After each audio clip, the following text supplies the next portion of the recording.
Good morning, everyone. Welcome to our week 7 lecture.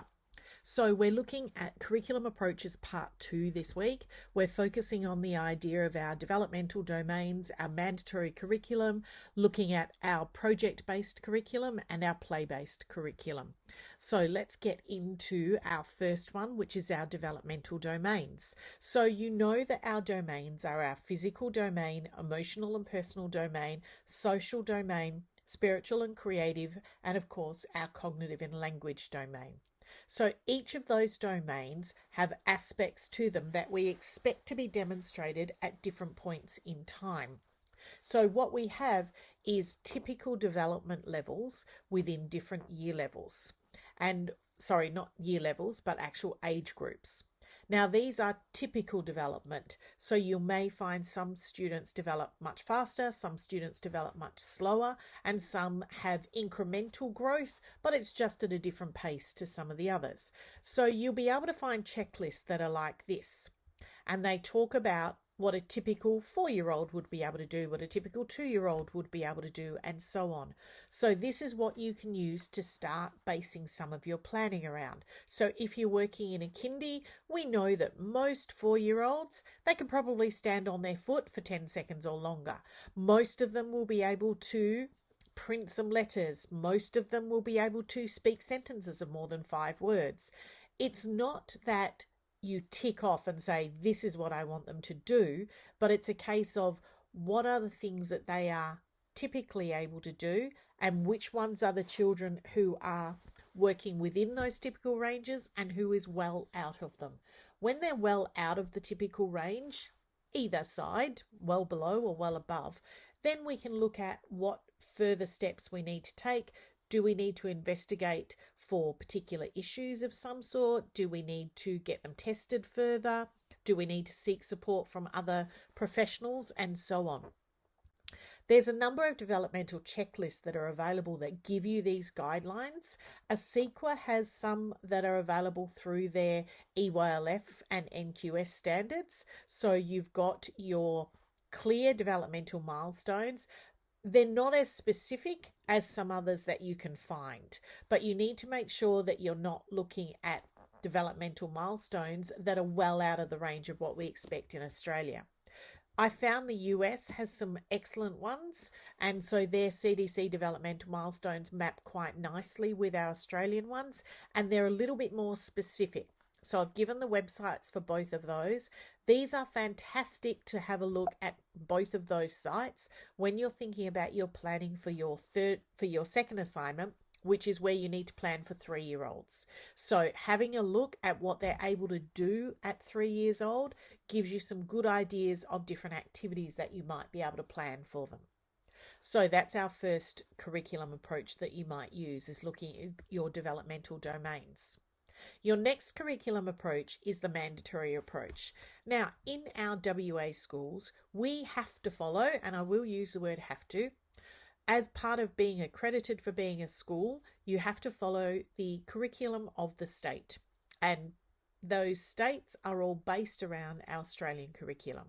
So we have here SCASA that dictates our curriculum that we must demonstrate. If we're in kindy, we only have the guidelines that we looked at last week. If we're working in pre-primary and above, you then have a curriculum that goes through, and you actually have designated outcomes that we must meet and so on by the end of each year, with our appropriate achievement standards and judging standards that we have as well. Our early years learning framework is not an approach that gets ticked off that we must teach. It's a philosophy that underpins everything that we do in the early years, but it's still the have to that we have. In Western Australia, our early years learning framework underpins our non-school things that are happening in childcare centres as well as our school-based ones. In other states, that's slightly different in that the early years learning framework applies mainly to things that are not happening in the school, and the school has the curriculum. Whereas in WA, we have this big crossover between our kindies to our year 3s, where it crosses over with the EYLF. So our third approach that we're looking at is probably one of my favourites, which is looking at the project and inquiry approaches. So, project and inquiry approaches, they're all about this idea of integrating the learning, crossing over the boundaries of particular subject areas, and putting things together in a way that helps connect information for the children. So, we can create investigations. They could be investigations that might only go for a couple of days, they could be an investigation that might go over a number of weeks in some times. So I know that I've worked with different children who just really got into certain activities and certain topics, and they really wanted to delve into it in a lot more depth. And that's the point of doing our project and inquiry approaches. They have to have a degree of depth. They're not just coming from something that you quickly do in one activity. So generally what we try and do is get them to emerge from the interests of the child. We want them to then be able to link to the curriculum if we're working in our pre-primaries and above. Obviously, if we're working in our childcare centre up to our pre-kindies, then we're working within whatever other needs of the centre that we're working in, as well as our developmental milestones that we want to meet. Most of the time with your inquiry approach, you're looking at post-programming, meaning that you might have a set of things that you've organised as provocation activities, but most of the time you'll then be writing up afterwards, these are the types of things that we covered, this is the learning that resulted, this is the achievement from each of the children in different ways.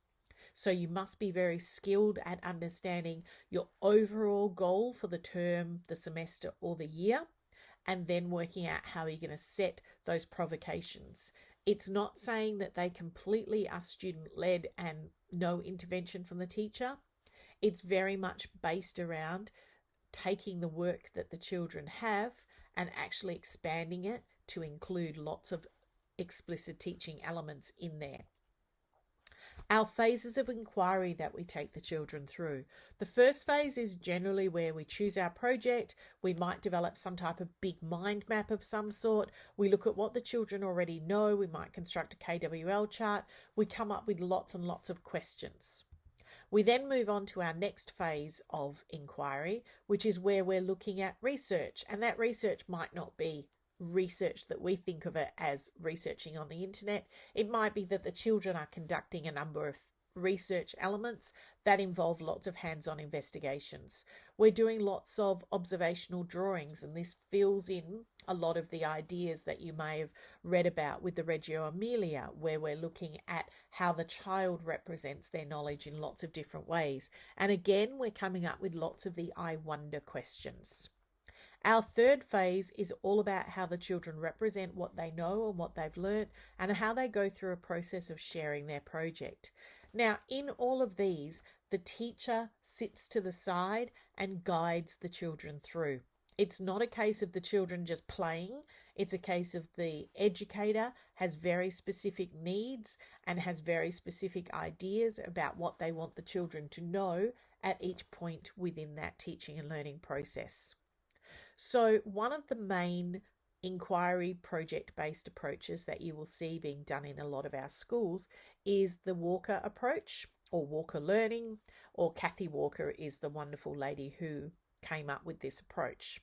So it was developed in Australia for our Australian context. So what it does is it brings together this idea of rich inquiry with our fabulous play-based environments that we want to be seeing in our early years classrooms. So it's a real natural fit for what we have written about in our early years learning framework, as well as it's able to meet the needs of our mandated curriculum if that's what is happening in the school.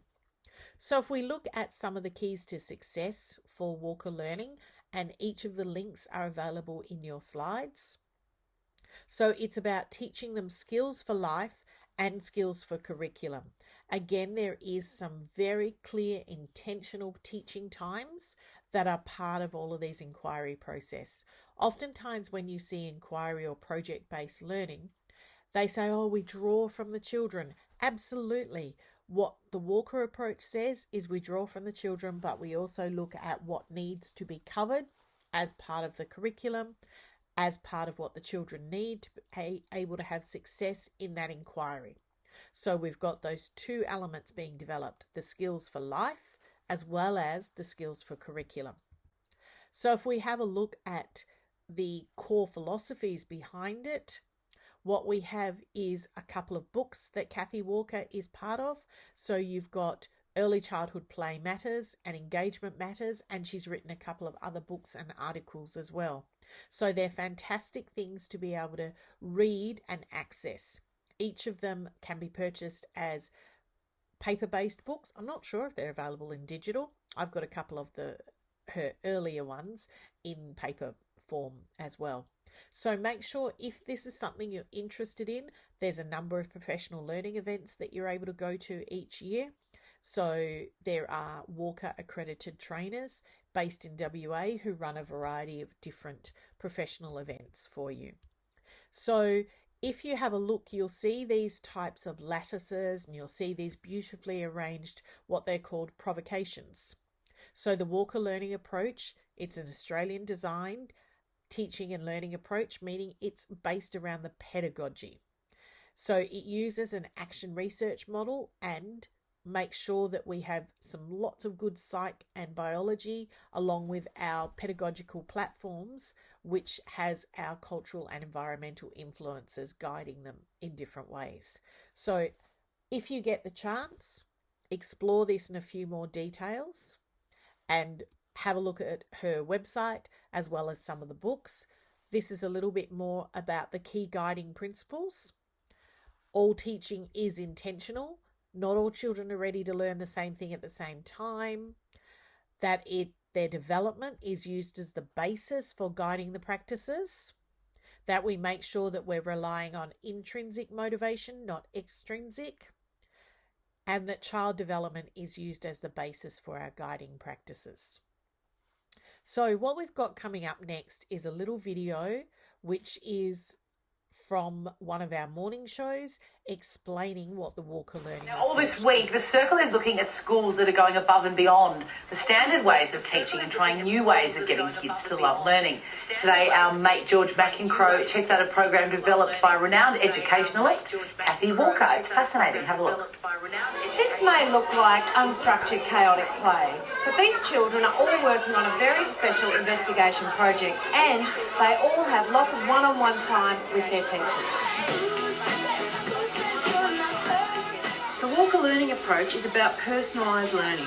This means the kids choose a topic they love, then literacy and numeracy skills are brought back to their favourite topic. So investigation time has three very specific components to it. We always start the day with a very specific tuning in where we talk to our focus children. Maya, where do you think you might intend to start your investigations today? In the fruit shop. In the fruit shop. How much do you think they'll cost today? $5. $5 for a pineapple and a banana. The children go off and begin their investigations, and then at the end of each session they come back for their reflection time where we talk about the learning that has happened that morning. The class might look casual, but the teacher is skillfully relating the kids' experiences back to the literacy and numeracy curriculum. Personalised learning and student engagement is at the centre of this philosophy. You and I, if we're engaged and if it's real, relevant and meaningful to us, then we're more likely to be involved and to understand it. All schools claim pretty much that they have individual learning programs. How does this distinguish itself from that? It's very easy to put up a placard and say we value the individual and that we personalise learning, and yet there's so many schools that we walk into and then you see 25 clone daffodils, 25 children all doing the gold rush. So many teachers start their planning with the topic, whereas we start our planning with who is this child right now in front of us and what are our learning intentions. And who was this one? That's right. What number was that? Number 12. Now here he is, right here. What are the stats on this? We've got 15 years of data, Okay. and we show that there's a quadrupling of oral language skills. There's an incredible improvement in the engagement of all children, particularly boys, and particularly the hoons of the class. Right, yes. And as you would expect, there's an inverse relationship with behavioural problems. If the child doesn't connect to the interests, if it's not something they want to know and need to know, then it's really much harder for them to learn. What's happened here, all children write. The same happens with the reading. They understand that reading is about making meaning. It's not just barking at print. So true. Yeah. They know what they're doing. They're just going through the numbers and yep. Yeah, well, you see, often children get stuck there because they don't understand. You read for a purpose. When you see kids learning in this way, where what they study comes from them, what they're interested in, and then it feeds back into other key learning areas, you can't help wonder, shouldn't this be the way all education goes? Great story, George. But, watching that, I just can't help but think. So you can see in there that it creates such a positive environment within the classroom.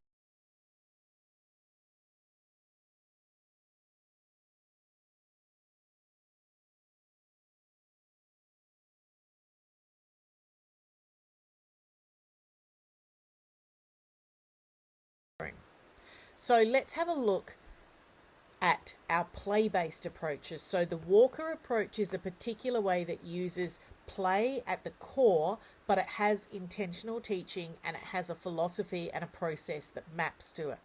Our play-based approaches, absolutely every one of these statements you will know and you would have explored in different courses that you've done and so on. So we know children make sense of their world through play. We know that children are constructing their identity and that it's at the foundation of all the work that we do. My belief is that we need to make sure that we have a reason for all of the play that we set up in the classroom and that we can't 100% go on what the children want to do, that sometimes we need to build in other aspects. The play-based philosophy says that we must have rich play environments, and that enables the children to develop what they call executive function. So when children play, it's the idea that they learn to shift attention, they remember, they learn to inhibit their impulses, they're able to plan, they solve problems, they work towards common goals. And all of those skills relate to success and later achievement in areas that are social areas and academic areas, maths, literacy, and so on. Doing away with play and moving to only intentional teaching does away with all those opportunities to develop the skills. So it's not what they learn through play, it's also what they wouldn't learn if we don't give them the opportunity to play. So a lot of functional skills like literacy and numeracy can be learnt through play or through instruction. However, coping skills like compassion, self-regulation, self-confidence, motivation to learn, they're only learned through self-directed experiences. So we want to make sure that we provide a really good balance in our classrooms, because we know that play is a process that has that whole idea of the interactivity, the creative, the imaginative, and so on. I see, and you know that you have seen it in your pracs as well. When we start to formalize our early years, it's a real threat to play. And oftentimes teachers are feeling this huge amount of pressure that children need to demonstrate certain skills by the end of kindy or by the end of pre-primary or by the end of year 1. Whereas that is not always the case to have a high degree of success. We want to make sure that we still encourage the use of play. When we formalize the curriculum, then play is reduced and the longer term effects are far more detrimental to children's development than what might be seen as a short-term effects. So with our play-based approach, we have intentional reasons for setting up learning spaces, intentional reasons for setting up the different things that we have within each of those learning spaces. So we want to make sure that the educator adds value to each of the environments. So if we have a look at this beautiful diagram, what it shows you is that we've got a didactic, highly structured classroom. This is what I see in our very formal classrooms. There's little to no play, all the way down to a very loosely structured classroom. There isn't active adult support, and that can result in that chaos that a lot of people report in a play-based environment. Whereas if we focus on the middle, this is where our Walker approach likes to use things as well. Walker approach is a little bit more to the right, where you've got focused learning. The teachers are guiding the learning with rich experiential activities, And then our play-based is where you explore the world with the active presence of the teachers. So I didn't get that. Could you try again? So somewhere between those two is where you actually want to make sure that you start to hit the mark for yourselves. Excuse Siri trying to interrupt us. So Christine Robinson and Tracy, who you both know, and Dee as well, they are pivotal at Notre Dame, and they've written a book, and the book is all about learning through play. It's creating a play-based approach within our early childhood context, so you can have a look and find that one. So some of the core philosophies that are mentioned are things like to make sense of the world, they need an environment that's stimulating, aesthetically pleasing, and reflective of different cultures, just like we talked about last week, by making sure that we include our anti-bias curriculum. We want to give the children lots of time to explore our ideas, interact with others, and make lots of connections with our environment. And we want to make sure that we don't want to keep having this fight about the value of play. We want to be able to say, this is what children learn from play, and this is what we're building in. And we need to make sure that we are able to justify clearly and provide lots of evidence for people about the benefits of our play-based learning. So as a quick review, our developmental domains, they're a guide for your planning, so use those checklists for typical developmental milestones. Our mandatory curriculum, yes, it's imposed, but as an educator, you get to make those good pedagogical choices.